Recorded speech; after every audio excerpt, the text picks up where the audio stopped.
Aujourd'hui, je vais partager avec toi 6 astuces de comment est-ce que toi tu peux faire, le parent, déjà à la maison, développer le leadership chez tes enfants, mais plus important encore, développer la confiance en soi chez tes enfants, développer l'estime en soi chez tes enfants, de telle sorte que tes enfants puissent atteindre leur plein potentiel. Parce que le plus important, comme j'ai fait une vidéo récemment là-dessus, c'est que les parents ne reçoivent jamais rien comme en tant qu'éducation ou bien formation sur comment être le meilleur parent. Et je crois que plus le parent a des astuces, plus le parent a des ressources pour mieux faire l'éducation de son enfant, plus ton enfant sera épanoui, plus ton enfant aura des chances de réussir dans la vie. Et oui, nous avons une communauté où nous accompagnons les parents avec un outil aussi très précis du nom de TechnoTuteur. Et c'est ça qui nous permet donc de développer tout ce plein potentiel-là chez les enfants. Il y a l'autre jour, maman m'a envoyé une vidéo où son enfant, à 5 ans, était en train de lire le manuel d'un mixeur pour expliquer donc à sa maman comment monter le mixeur. Et l'enfant n'a que 5 ans. Et il est en train de lire un manuel que beaucoup d'adultes ont énormément de difficultés à le faire. Donc voilà pourquoi nous faisons tout cela, pour que l'enfant soit déjà épanoui. Mais comme j'ai dit, pour que l'enfant développe une très bonne confiance en soi et une très bonne estime de soi. Donc sans plus tarder, voici les 6 astuces que tu peux utiliser dès aujourd'hui. Et ce sont souvent, c'est beaucoup d'erreurs que les parents commettent. Mais à partir d'aujourd'hui, quand tu vas les savoir, tu ne vas plus commettre ces erreurs-là. Tu vas t'en rendre compte comment est-ce que cela va énormément t'aider dans le développement et l'éducation de tes enfants. Alors, je vais d'abord te citer les 6 astuces et après maintenant, je vais t'expliquer pourquoi cela est important pour le développement de ton enfant. La première astuce, c'est toujours se mettre au même niveau avec tes enfants quand tu es en train de les parler. La deuxième astuce, c'est toujours tout expliquer à tes enfants. La troisième astuce, c'est de ne pas utiliser le langage de bébé quand tu communiques avec tes enfants. La quatrième astuce, c'est beaucoup parler à tes enfants. La cinquième astuce, ce sont les jouets. Et la sixième astuce, c'est menacer l'enfant ou bien utiliser toutes sortes de choses ou bien de personnes pour menacer l'enfant. Alors, prenons la première astuce qui est de toujours se mettre au même niveau que l'enfant quand tu es en train d'avoir la conversation avec ton enfant. Ceci est très important parce que regarde seulement dans la société, quand toi le parent, tu es en train de parler avec quelqu'un et quand cette personne-là est plus grande de taille que toi, quand cette personne-là est plus corpulente que toi, alors tu as un certain sentiment d'infériorité à l'intérieur de toi. Et cela alors impacte énormément les enfants parce que si nous regardons aussi dans la société, vous allez voir que les personnes entre parenthèses d'élite, riches, ils essayent toujours d'être au sommet. Donc ils essayent toujours d'être plus haut que toi, de telle sorte qu'ils aient le pouvoir sur toi, de telle sorte qu'ils ont le contrôle sur toi. Et vous allez même voir dans, par exemple, les palais de justice, le siège du juge est toujours celui le plus élevé, le plus haut. Donc, il est toujours à un niveau plus haut que toi, la personne à qui il est en train de parler. Et cela a un aspect psychologique très énorme pour nous, les êtres humains. Parce que quand j'ai dit que quelqu'un est supérieur à toi, quand quelqu'un se place sur une position supérieure à toi, sur un point physique, alors nous avons tendance à penser que nous sommes inférieurs. Et ça, c'est très inconscient. Alors pour toi, le parent, donc, quand je dis tu dois toujours te mettre au même niveau que ton enfant, ça veut dire si tu es en train de tenir une conversation avec ton enfant, soit tu t'assieds de telle sorte que ton enfant et toi, vous ayez le même niveau, de telle sorte que vous pouvez vous regarder les yeux dans les yeux au même niveau, ou bien tu portes ton enfant, de telle sorte que vous puissiez avoir le même niveau. Cela a un aspect psychologique très important. Surtout quand vous êtes en train de réprimander l'enfant, surtout quand vous êtes en train de gronder l'enfant. Déjà, gronder l'enfant, c'est aussi quelque chose à voir, à ne pas le faire au hasard. Mais quand vous êtes en train de parler avec l'enfant et que vous êtes au-dessus de l'enfant en train de crier sur lui, je t'ai toujours dit de ne pas faire ça, nanana. Intérieurement, l'enfant se sent déjà inférieur parce que vous êtes déjà plus grand que lui et en termes physiques, vous êtes plus fort que lui. Ça veut dire qu'il ne peut pas se défendre même si il essayait de vous attaquer. Donc, ce qui fait que inconsciemment, l'enfant commence à se sentir inférieur. Donc, pour le parent, c'est très important quand vous êtes en train de parler avec lui, comme j'ai dit, soit de le porter de telle sorte que vous ayez le même niveau, soit de vous asseoir, ou bien de vous agenouiller, ou bien comme vous voulez, mais de telle sorte que vous ayez un même niveau avec votre enfant. Surtout quand votre enfant a des problèmes, il pleure, il crie, rabaissez-vous à son niveau avant d'avoir la conversation avec votre enfant. Ça, c'est très important. Et ce point-ci, cette astuce-ci est très important pour la confiance en soi de votre enfant. Le deuxième point qu'on mentionnait, c'est toujours tout expliquer à vos enfants. Alors très souvent, le parent, soit il n'a pas le temps, ou bien lui-même, il ne connaît pas les choses, ce qui fait qu'il explique de moins en moins de choses à ses enfants. Et le problème alors avec cela, c'est que c'est très facile pour votre enfant de ne pas vous comprendre. Parce que combien de fois est-ce que vous avez dit quelque chose à quelqu'un, mais quand vous demandez à la personne ce que la personne a compris, elle vous dit quelque chose de complètement différent. C'est ça que vous dites. Alors vous devrez encore de nouveau expliquer à cette personne-là ce que vous étiez en train de dire ou bien ce que cela veut vraiment dire. Et c'est pareil pour les enfants. Donc le problème c'est que même si toi le parent, tu es en train de dire les choses positives à tes enfants, toujours se rassurer d'expliquer ce que cela est à tes enfants ou bien leur demander qu'est-ce qu'ils ont compris sur ce que tu viens de dire. Est-ce que cela a un sens pour eux?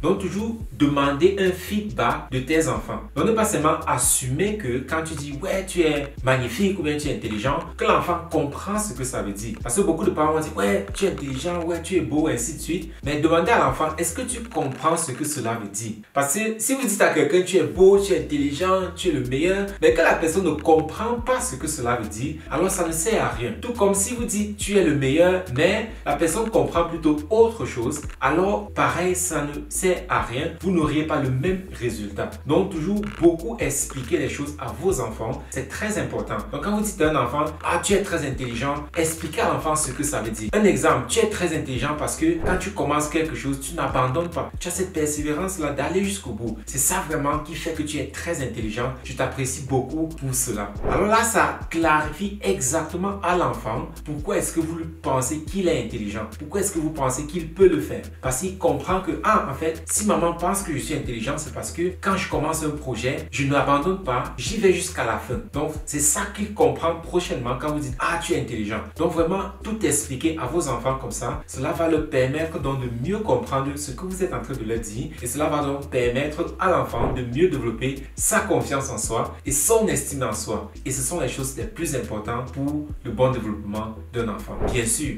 à côté de son vocabulaire. Parce que si l'enfant n'a pas le vocabulaire, alors vous avez bel et bien expliqué les choses à l'enfant, mais il ne va pas comprendre. Voilà pourquoi nous parlons énormément de TechnoTutor, parce que c'est ça qui permet de développer de façon simple, systématique, le vocabulaire de ton enfant, de telle sorte que tu n'as plus jamais à te préoccuper, et tout en sachant que ton enfant est sur le bon chemin pour vraiment explorer tout son plein potentiel. La troisième astuce, c'est de ne pas parler à tes enfants en utilisant le langage de bébé. Oui, le problème avec ça, nous pouvons même changer cette astuce-là et de dire ne traite pas tes enfants comme des enfants. Oui, il y a un peu de redondance, mais ne les traite pas comme des petits-enfants. Traite-les comme des adultes. Traite-les comme des personnes entières. Le problème, c'est que nous, les parents, parce que nous aimons trop nos enfants, on a toujours tendance à les traiter comme des enfants. Même quand ils sont encore petits, même quand votre enfant a 1 mois, même quand votre enfant a 1 an, 5 ans, ne le traitez pas comme un petit enfant. Et majoritairement, quand je dis ne le traitez pas comme un enfant, ça veut dire ne le prenez pas pour une personne inférieure. Parce que très souvent, on voit un enfant, on se dit, oh, c'est un enfant, il ne connaît pas encore, il est encore tout petit. Oui, il est encore tout petit, mais ce qui va faire qu'il devienne un adulte, c'est en apprenant des adultes. Mais si chaque fois que vous interagissez avec votre enfant, vous vous comportez toujours comme un bébé, alors votre enfant va rester bébé même dans son mental. Il ne va pas développer ce point-là. Voilà pourquoi, quel qu'en soit l'âge de votre enfant, parlez-lui principalement comme si vous parlez à un adulte qui est équivalent à vous-même. C'est très important. Donc, parlez à vos enfants comme si vous étiez en train de parler à vous-même. Ne lui parlez pas comme un bébé. Tu me dis. Non, ne faites pas ça. Parce que quand vous faites comme ça, il apprend de vous. Pour lui, ça veut dire, ah, c'est comme ça qu'on communique. Mais c'est pas comme ça qu'on communique. D'où l'importance de lui parler, de lui adresser la parole, de lui traiter en général comme une personne déjà mature. Parce que c'est là que l'enfant va apprendre c'est quoi un être humain, c'est quoi un adulte. La quatrième astuce, c'est de beaucoup parler à vos enfants. Oui, vous allez voir, nous revenons toujours sur la communication. Et qui dit communication dit vocabulaire. Oui, parce que la communication, c'est le socle de tout en fait. Mais nous ne pouvons pas communiquer si nous n'avons pas de vocabulaire. Je reviens toujours sur ce point, le vocabulaire, parce que c'est la clé.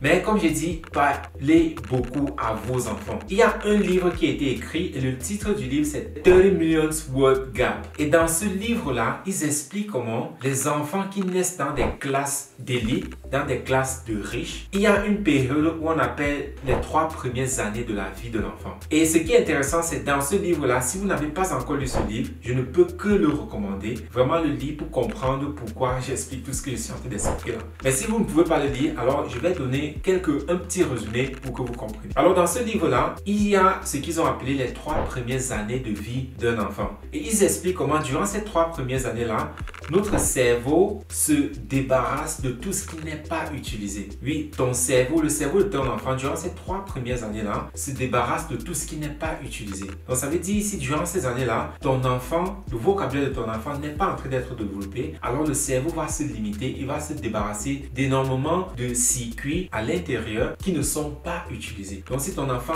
n'est pas en train d'être vraiment stimulé de la bonne manière, et quand je dis stimulé, ce n'est pas des écrans, tout ça, non. C'est-à-dire la communication. Quand vous communiquez avec votre enfant, ça stimule votre enfant différemment. Et ils expliquaient dans ce livre-là comment les enfants qui naissent dans les classes d'élite, entre parenthèses, ces classes de riches, ces enfants-là, en général, ils écoutent plus de mots que les enfants qui naissent dans les familles démunies, de pauvres, de classe moyenne en général. Il y a plusieurs statistiques dans ce livre-là, mais moi je vais te parler de 2 statistiques qui sont extrêmement importantes. Le premier tableau, il montre comment les enfants qui sont issus des familles riches, des familles d'élite, ces enfants-là entendent en moyenne, avant les 3 premières années de leur vie, les enfants qui naissent dans les familles de riches entendent en moyenne 30 millions de mots de plus que les enfants qui naissent, que ce soit dans les classes moyennes ou bien dans les classes démunies. 30 millions de mots. Nous avons le deuxième tableau, comme j'ai dit. Dans ce livre, il montre, après les recherches qu'ils ont fait, il dit, il y a les affirmations comme « tu es bon » ou bien « c'est bon »,« c'est pas bon »,« c'est mauvais »,« c'est génial ». Déjà, ils expliquent comment dans les familles riches, le parent ne dit pas seulement « c'est bon » ou bien « c'est bien », mais le parent utilise encore plus de variations de mots. « Ah, c'est excellent »,« c'est magnifique »,« c'est génial »,« Ah, c'est incroyable »,« c'est superbe ». Donc, ces parents-là utilisent encore plus de mots pour renforcer, par exemple, une action positive. Par contre, dans les familles démunies, moyennes, pauvres, on dit seulement « c'est bon ». Quand on le dit même, on dit seulement « c'est bon ». Et à côté de ça maintenant, il y a les affirmations entre parenthèses négatives où on dit « stop, arrête ça, c'est pas bon, c'est mauvais » et ainsi de suite. Tout cela, comme j'ai mentionné, déjà psychologiquement, cela affecte l'enfant de façon extrêmement négative. Parce que imaginez-vous que vous êtes en train de faire quelque chose et puis directement on crie « stop ».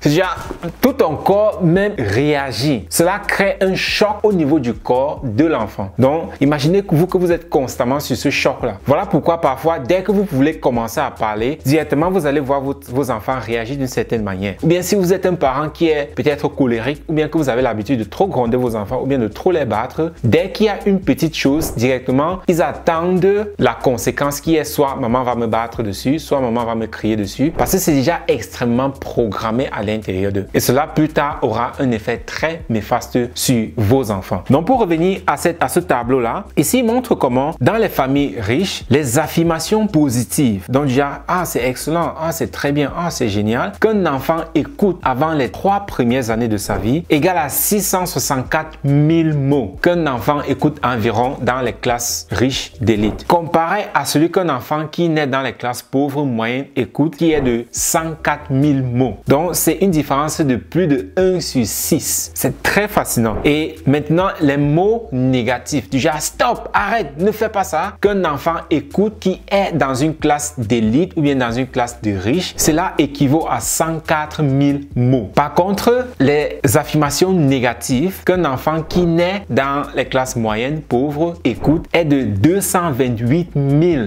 mots. Donc ça veut dire que un enfant qui naît dans une classe moyenne, pauvre, le nombre de mots positifs que lui il a écouté dans sa vie, dans les 3 premières années de sa vie, équivaut au nombre de mots négatifs qu'un enfant qui naît dans les familles riches d'élite a écouté. Ça, c'est vraiment fascinant. Et cela affecte énormément le bon développement de vos enfants. Parce que les mots que vous communiquez avec vos enfants, c'est la nourriture de son mental, ou bien de son cerveau. Mais si constamment, vous êtes en train de lui interdire les choses, sans toutefois communiquer avec lui, lui expliquer pourquoi, un peu comme mentionné dans le point 2, alors cela est en train d'inhiber votre enfant. Et nous ne voulons pas cela. La 5e astuce, ce sont les jouets. Oui, pourquoi les jouets? C'est quelque chose de très fascinant parce que les jouets, c'est une industrie extrêmement énorme en ce qui concerne les enfants. D'aujourd'hui, surtout aujourd'hui, avec les temps, les périodes que nous avons aujourd'hui, il y a énormément d'outils, d'objets ou bien de jouets qui ne sont pas bons pour tes enfants. Aujourd'hui, par exemple, nous avons des poupées masculines avec un vagin. C'est bizarre. Nous avons des poupées figures féminines, mais avec un pénis. Qu'est-ce que cela est en train d'enseigner à ton enfant? Je dis toujours, tout ce que ton enfant interagit avec détermine ou bien crée sa personnalité. Alors, si tu es en train de donner certains jouets à tes enfants qui sont plutôt détrimentaux, je dis toujours cette question-ci. Tout ce que tu laisses interagir avec ton enfant ou bien à ton enfant, est-ce que tu aimerais que ton enfant devienne comme cette chose-là? Ou bien, je dois un peu faire attention ici parce que si tu donnes par exemple un jouet, prenons une chèvre par exemple, sous forme de jouet à ton enfant, c'est clair, tu ne veux pas que ton enfant devienne une chèvre, mais en même temps, c'est un jouet qui permet à enseigner à ton enfant sur les animaux. Mais si vous donnez un jouet, par exemple, une poupée homme avec un vagin à votre enfant, cela imprègne cette image-là à l'intérieur de votre enfant. Ce qui fait que ça devient là une partie de la réalité de votre enfant. Voilà pourquoi les jouets sont extrêmement aussi importants, délicats. C'est un sujet très délicat de qu'est-ce que vous exposez à vos enfants. Déjà, moi, je dis toujours, pour offrir un jouet à votre enfant, la façon la plus simple pour prendre des décisions, c'est OK, est-ce que ce jouet-ci peut enseigner quelque chose à mon enfant concernant son quotidien? C'est par exemple une chèvre. OK, ça c'est un animal, c'est quelque chose qui apparaît dans la nature. Oui, ça enseigne quelque chose à l'enfant. C'est pareil pour toute autre chose. Vous pouvez les outils, par exemple, que ce soit une voiture ou bien que ce soit une cuillère en plastique. Tout cela, ça apprend à l'enfant son environnement sous forme de jouet. Donc, tout ce qui peut être détrimental, quand vous regardez, le seul exemple que je peux voir maintenant, c'est ce Barbie-là, ou bien les Barbie,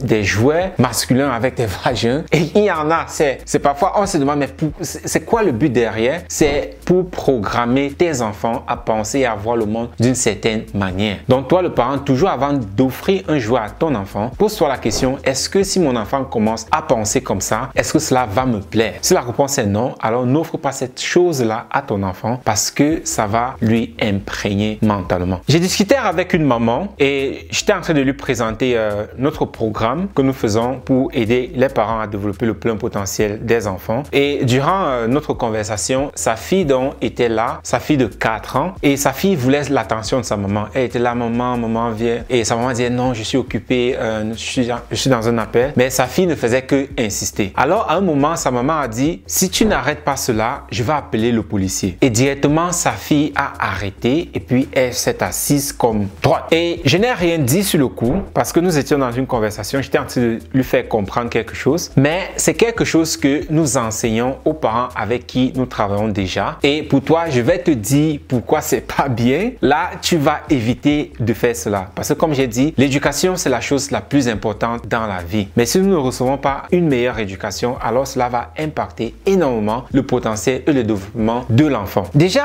la question c'est pourquoi est-ce que sa fille a eu peur? De telle sorte qu'elle s'est complètement assise et n'a plus dit un seul mot. Et ma supposition c'est il y a eu quelque chose qui s'est passé dans la vie de l'enfant où l'enfant a vu le policier et il y a eu quelque chose et cela a effrayé l'enfant. Alors le parent a remarqué cela et le parent alors utilise ça maintenant comme arme pour menacer l'enfant. Donc comme le 6e point c'était mentionné, ne pas menacer l'enfant ou bien ne pas utiliser la force avec l'enfant. Alors ceci entre dans cela où le parent parfois ça rend compte que son enfant a peur de la voiture ou bien d'un policier ou bien d'un docteur. Si tu continues à faire ça, on va aller chez le dentiste. Tu te souviens, le dentiste avec son, je sais même pas, c'est les machines là qu'il perfore les dents avec, on va encore aller chez le dentiste. Tu te tais, si tu ne te tais pas, on va chez le dentiste. Et directement, l'enfant se tue. Et pour le parent, il pense qu'il est en train de bien faire, d'utiliser ces moyens de menace, ces moyens pour effrayer l'enfant. Donc quand le parent utilise ces mots-là pour soumettre l'enfant, pour faire en telle sorte que l'enfant t'écoute, alors cela est très détrimental pour ton enfant. Parce que toute sa vie, donc, il va donc développer une certaine phobie à côté de ce mot-là.